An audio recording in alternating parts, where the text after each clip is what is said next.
Hai semuanya, nah di video kali ini aku bakal nge-review sebuah film yang berjudul Inside Out.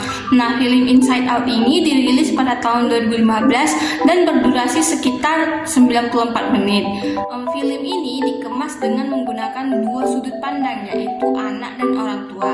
Film ini menggambarkan bagaimana emosi mempengaruhi setiap aspek di kehidupan manusia. Nah, dikisahkan ada seorang anak bernama Riley, dia berusia 11 tahun.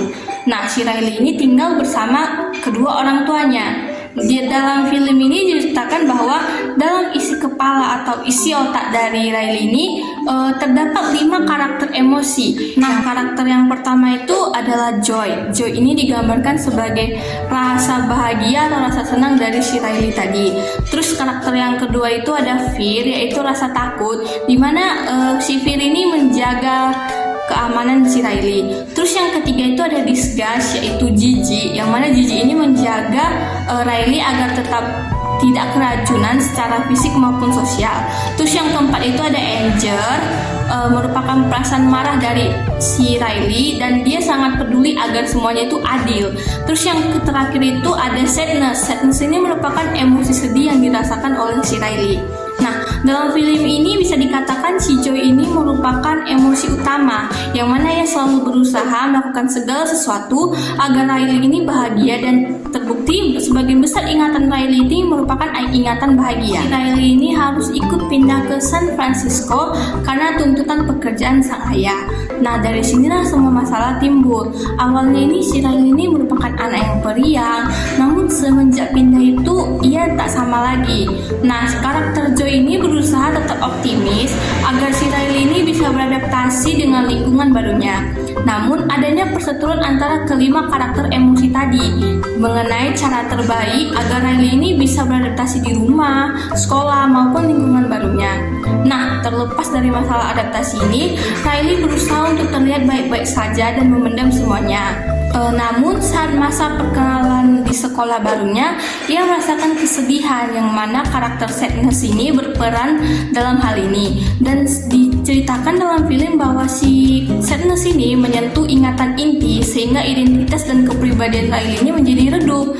Saat sepulang sekolah, ibu Riley merasakan ada yang aneh nih dari si Riley. Terus ibunya ini meminta ayahnya supaya bertanya ada apa dengan Riley, mengapa dia menjadi murung akhir-akhir ini.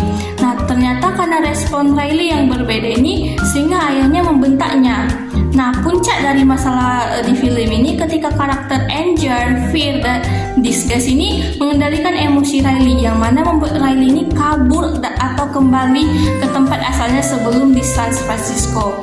Nah, hal ini menyebabkan kepribadian Riley ini menjadi berubah dan plot inti itu menjadi runtuh. Nah, di sisi lain, si Joy ini ternyata sadar kalau seandainya peran Sadness ini penting bagi Riley. Dalam sini, ketika Riley ingin pergi naik bus, emosi Riley ini hilang kendali. Ia merasa kosong, hampa, dan sebagainya. Namun pada akhirnya Sadness dan Joy datang untuk memperbaiki semuanya, dan Riley akhirnya kembali ke tempat orang tuanya. Nah, itu tadi adalah review sedikit mengenai film Inside Out yang telah dibawakan oleh teman saya. Jadi di sini saya akan melanjutkan mengenai menganalisis analisis teori emosi untuk film Inside Out ini. Jadi dalam film Inside Out ini itu menggambarkan bagaimana emosi seseorang gitu kan. Nah, buat yang belum tahu apa sih arti dari emosi, jadi saya akan menjelaskan sedikit mengenai pengertian dari emosi.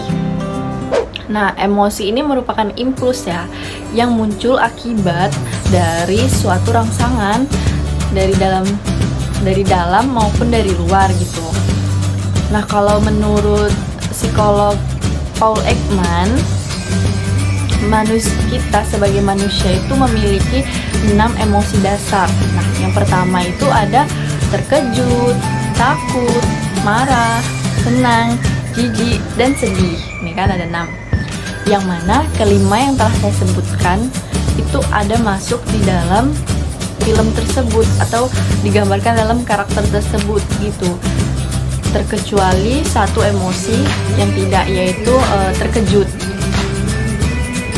Nah, ada 2 teori nih yang cukup terkenal mengenai emosi. Yang pertama itu teori James Lange. Kalau dalam teori ini ya, dijelaskan bahwa stimulus eksternal itu mengarah pada respons fisiologis gitu. Jadi kayak reaksi emosional seseorang itu tergantung pada bagaimana seseorang itu menafsirkan reaksi fisik yang bersangkutan. Nah, jadi singkatnya itu emosi ini berasal dari interpretasi pada reaksi tubuh yang muncul ketika melihat suatu stimulus gitu. Jadi hal ini seperti kita ambil contoh dari Skin ketika Riley waktu kecil nih disuapi oleh ayahnya dengan makanan brokoli ya. Mungkin karena masih kecil si Riley ini jadi memunculkan ketika melihat brokoli itu, si Riley ini mengeluarkan emosi rasa jijik gitu, dan tubuhnya itu bereaksi untuk menolak brokoli itu, seperti itu. Nah, yang kedua itu ada teori Cannon-Bard. Jadi dalam teori ini dijelaskan bahwa emosi terjadi ketika talamus mengirim pesan ke otak sebagai respon terhadap stimulus dan menghasilkan reaksi fisiologis. Nah, artinya dari pernyataan tersebut itu bahwa peristiwa yang memicu emosi ini tuh memunculkan reaksi emosi dan reaksi secara bersamaan gitu. Nah, yang kita lihat seperti yang saya sangkut pautkan pada Skin Riley ini kembali ke rumah orang tuanya setelah berniat kabur. Ia itu langsung menangis di hadapan orang tuanya.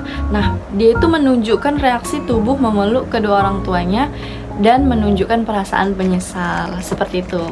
Nah, itu tadi adalah penjelasan kami mengenai film Inside Out yang menyangkut pautkan tentang emosi seseorang, seperti itu, dan teorinya. Baiklah, itu saja yang cukup kami sampaikan. Terima kasih. Wabillahi taufiq walhidayah. Wassalamualaikum warahmatullahi wabarakatuh.